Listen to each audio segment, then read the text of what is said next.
Welcome back. I'd like to start by thanking our volunteer crew and the Shaw staff that makes this program happen every week. Our guest in this segment is Elizabeth May, MP for Saanich. Gulf Islands. Saanich, Gulf Islands. Leader of the Green Party of Canada. Welcome, Elizabeth. Thank you, Jack. Let's start by talking about an issue of tremendous importance, which is, can we save ourselves? Right. So the Paris Climate Change Agreement. Yeah.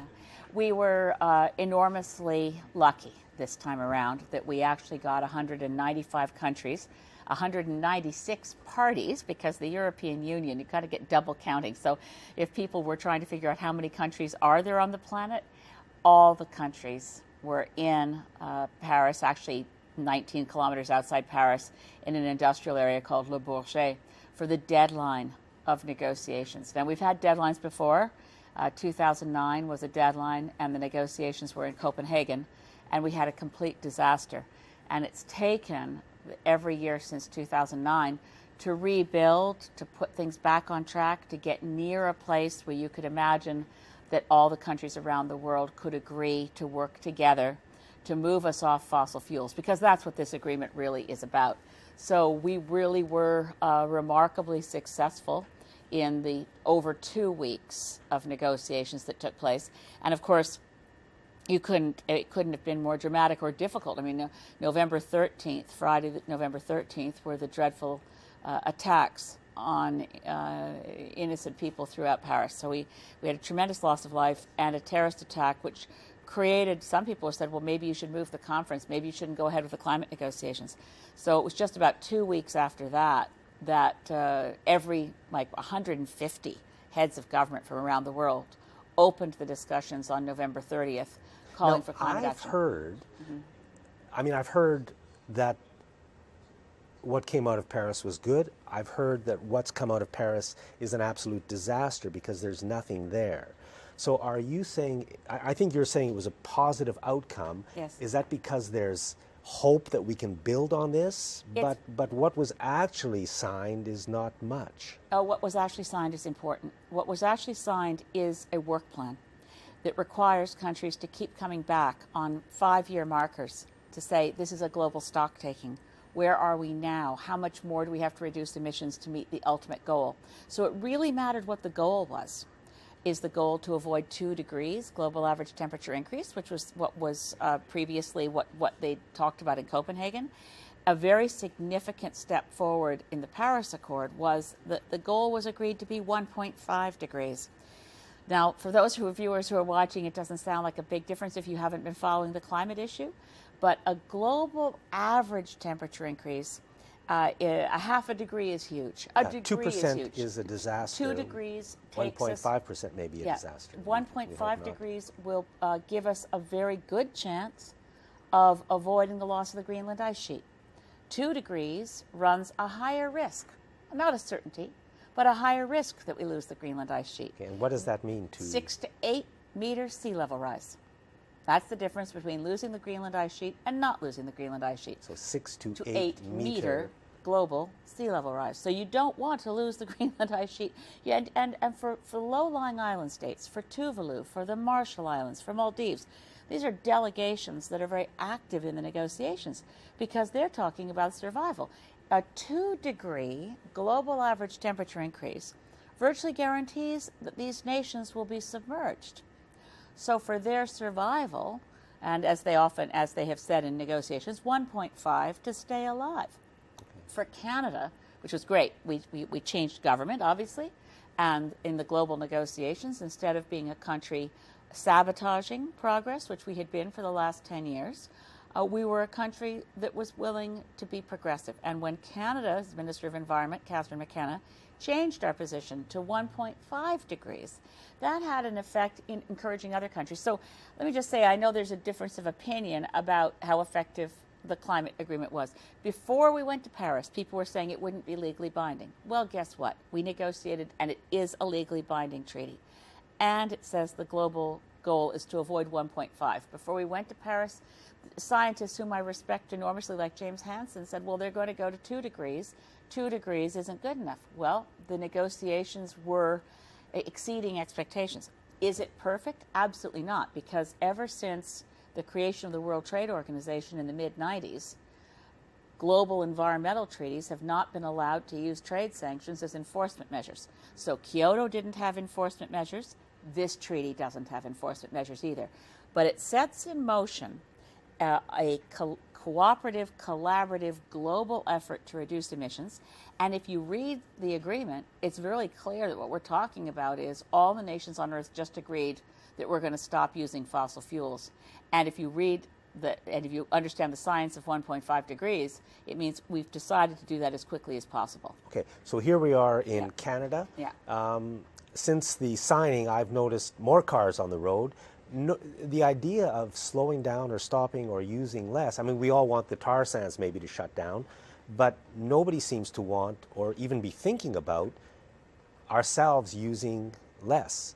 So how do we begin to translate this? What is our government and our parliament doing to start to get us to reduce consumption, and by reducing consumption, have a better world? Yeah, well, this is why I'm really glad to have a chance to talk with you on this program so soon after the end of the climate negotiations. The Paris Agreement was achieved about 24 hours after the end of the conference. It went into overtime hours.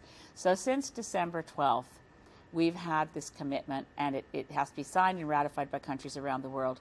But Canada, although we were progressive during the negotiations, we still have the same target that was left in place by the previous government.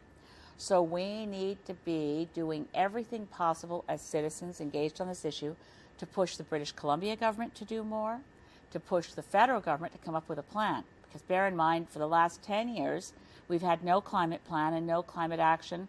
We've canceled, under the previous Prime Minister, every climate program that was on the books in 2006 was canceled. We need to bring back programs to ensure that we have access to programs to better insulate our homes, to reduce the waste of energy. Right here, they're about to, or they're getting close to beginning construction of an overpass on Mackenzie. Yeah. So, I mean, it's almost a defining issue. Are we going to continue with the craziness of cars, or are we going to take that $80 or $90 million and do something smarter with it? Yeah. What do you think? Well, existing infrastructure projects, and I'm not going to comment, I don't know how far they've gone in signing contracts, but what the Liberal platform was quite weak on detail on climate. For that matter, so was the NDP platform, so I'm not trying to pick fights with anyone. But we do know that Justin Trudeau, as the candidate, promised that the Liberal government would be spending a lot more money on infrastructure, would be prepared to go into a deficit on infrastructure. Lacking specific climate targets in their Liberal platform, they now have one way to get themselves to the climate targets that the Paris Agreement demands, and that's every dime spent on infrastructure going forward is going to have to be green infrastructure. We're going to have to be looking at, putting money into light rail and public transit and those things that reduce greenhouse gas emissions. We have to put more money into local food security. We have to pay attention to agriculture. We have to pay attention to every aspect of where our economy creates greenhouse gases and how we can replace those polluting parts of our economy with green and renewable and job-creating parts of the economy. That's a big challenge, and it's on right now because Trudeau, as candidate, and now Trudeau as Prime Minister, promised that within 90 days of the climate negotiations concluding in Paris, there would be a new target for Canada, that he'd be consulting with the provinces. So every level of government has a role to play, but we're on a very short timeline to have a replacement target for the weak one that was left in place by the previous government, and then we can keep working after the target should be one that we are quite confident we can get to, even if it's challenging.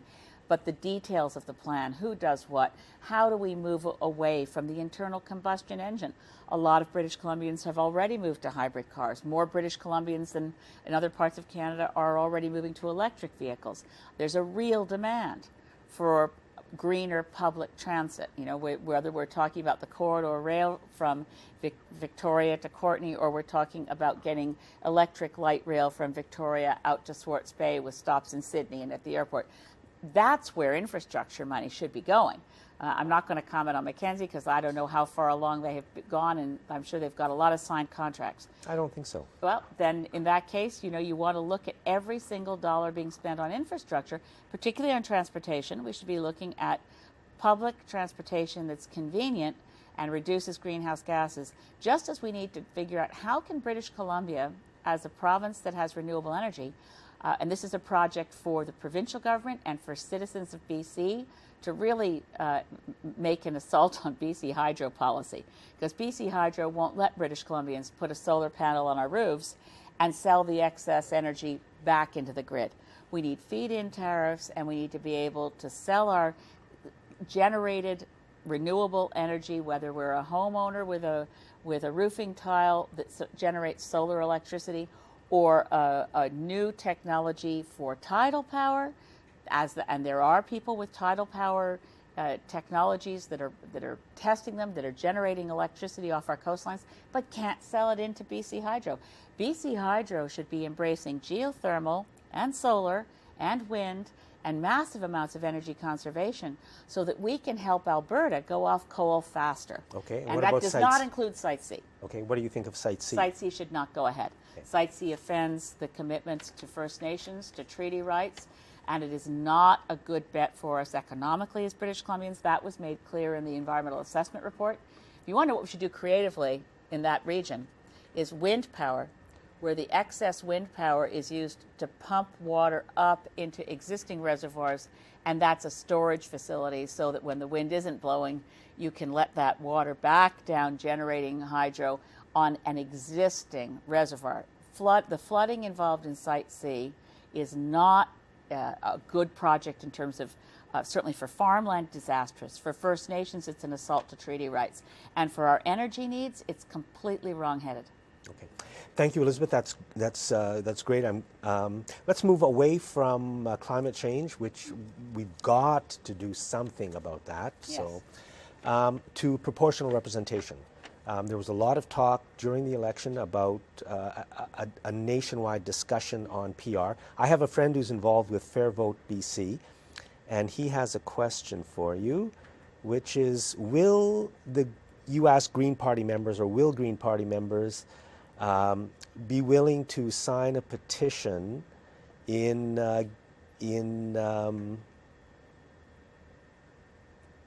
getting people to vote for PR? Will you push for proportional representation? Oh, that's our policy. There's no question about that.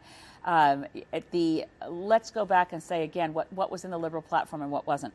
And by the way, the commitment that Justin Trudeau made during the election to saying 2015 will be the last election in Canadian history with first past the post. That's fantastic. But notice it is not a commitment to proportional representation.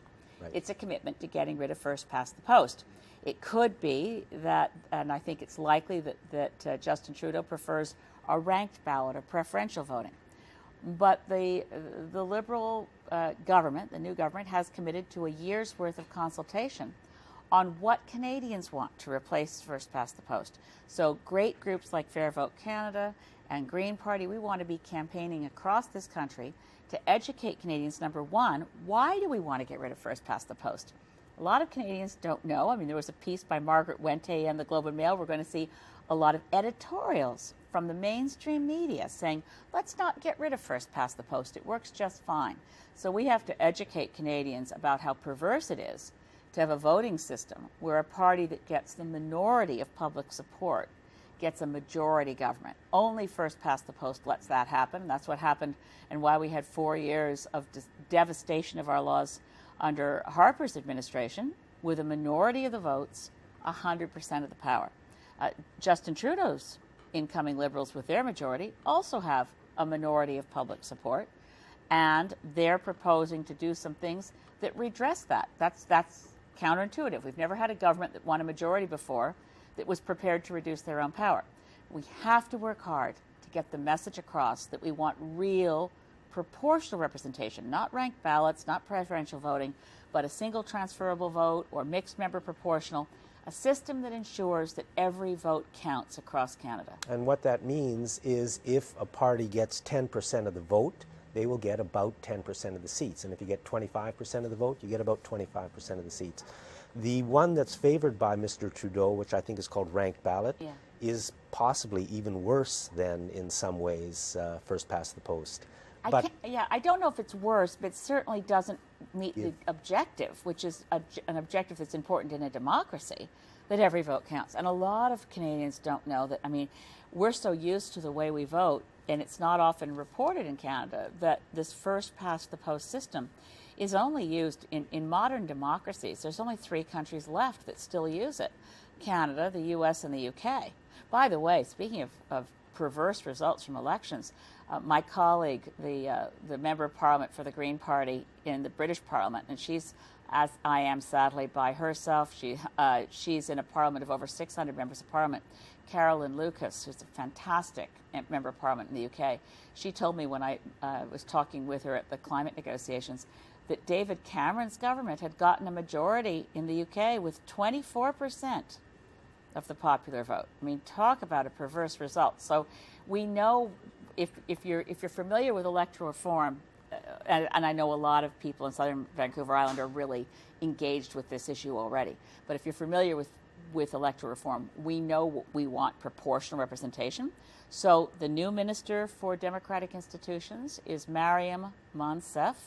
She's the new Member of Parliament for Peterborough. She's the youngest Member of Parliament, so let's hope. And I think she's great, by the way. I've met her. I met her way before she ever got elected. She's a bright, engaging 30-year-old who came to Canada when she was 11 years old with her widowed mother as a refugee from Afghanistan. A lot of which way Canada goes on this question of getting rid of first past the post is going to be up to the recommendations that she makes, because I really do believe that Justin Trudeau has accepted democracy and the idea that being Prime Minister is not one-man rule where his cabinet members have to do what he says. That model is over. So you think there's a real chance that they will actually go out as parliamentary committees to the Canadian public, inform us, educate us, find out what we want, and then try to move in that direction? I absolutely think there's better than a chance of that, but engaged citizens will make all the difference. So we need to set aside cynicism for once, take them at their word, and give them a consultation that's robust, show up every chance we get, sign petitions, yes, write letters to the editor, demand real proportional representation, and look at the forces that are aligning against what Trudeau wants to do. All the mainstream media and the Conservative Party, and now Conservative senators are saying that even if the democratically elected House of Commons passes a bill to change our voting system, they'll block it in the Senate, claiming, wrapping themselves in the idea that they're the ones defending democracy, because yes, they will. The Conservative senators defending conservative. democracy. Yes, I know, it's pretty ironic. So we should get on board with this and do everything we can to have real proportional representation before 2019. I'll just mention that in this last election, the Green Party got about 550... Over 600,000 votes. Okay, 600,000 votes. The Liberals got about 7 million. Yeah. Okay. The Liberals got about 11 times as many votes as the Green Party, but elected, I think, 184 times more MPs, 184 to 1. So it took over 600,000 Canadians to elect one Green Member of Parliament, but only about 35 or 40,000 Canadians to elect one Liberal Member of Parliament. The system has big problems. Does the Green Party have any information and education program that people can go to and find out about the... Yeah, we will be very, very soon. We have some materials on our website, but we want to make it much more engaging, and we want to go out into communities. But here in Victoria, for instance, Joanne Roberts, such a fantastic candidate, and she had over 22,000 votes. Now, just by way of comparison, there are 151 MPs in other parties who were elected with fewer votes than what Joanne Roberts got in Victoria. So, with any system of proportionality, we would have had far more elected MPs. But that's not the main reason. I think proportional representation is necessary to make sure democracy functions well, and we don't run the risk ever of seeing a minority party given the majority and 100% And I of the think power. proportional representation will give us a more democratic country, and to me that's the underlying issue. Yeah. Now, if you don't think that as a viewer, that's fine, but I think it will. Let's move on to, I just want to ask you about the way you think you were treated during the election by not being allowed into the Globe and Mail debate, and then also not being allowed into the Monk debate. I don't know how the other parties stood on that, and I don't know why they refused to let you in, but to me it's a travesty of democracy. The real travesty was that the major national televised leaders' debates, which have been in every election for several decades, that those were manipulated by the creation of these bogus corporate elite debates. And I don't mind saying that the Globe and Mail and the Monk debates were designed, by design, to draw attention away as a diversionary measure, so that the major national televised debate, which I had to be included in, because the rule they've always operated under is that as soon as a party has an elected member of parliament, they're in the debate. So Preston Manning, at the point that there was one seat, Deb Gray won one seat in a by-election, and that's when reform was in the national televised leaders debate, CBC, Global, and CTV. They went back to Parliament with over 40 seats. That debate was cancelled. I was invited to that one, and it was cancelled by the combined efforts of the Conservatives and the New Democrats. You can draw whatever conclusions you want from that, but the bogus debates without rules, there were no precedents for a Globe and Mail debate and no precedents for a Monk debate. And the only party leader who supported me being in those debates was actually Justin Trudeau. So, I'm not, I'm the leader of the Green Party. We have sharp differences of opinion with Liberals on many issues. But I was really encouraged to see that in the letter of mandate, and by the way, all the letters to all of Trudeau's ministers, this is unprecedented transparency. Every minister in the new Liberal cabinet has a letter of mandate that you can read. Any citizen can go on the Prime Minister's office website and read the letter of mandate. Mariam Monsef, in addition to having on her plate dealing with electoral reform, has been asked to come up with rules so that the debates, leaders' debates during elections, can't be manipulated to deprive fairness, not to parties, but to voters, to have the chance to see and hear a substantive discussion of issues from all the parties in the House of Commons. Do you ever talk to Justin? Yes. Okay. Yeah. Do you think he would consider making 2 or 3 times a week a 3 or 4 minute long video and have it well advertised so Canadians can find it, I'll ask put it him. up on YouTube, and he can talk to us? I mean, I think a lot of Canadians would love to hear from our Prime Minister what's going on. The minute, within minutes of the swearing in at Rideau Hall of his new cabinet, he went back to the office of the Prime Minister, the office once occupied by his father, and held a Google chat with school kids across Canada.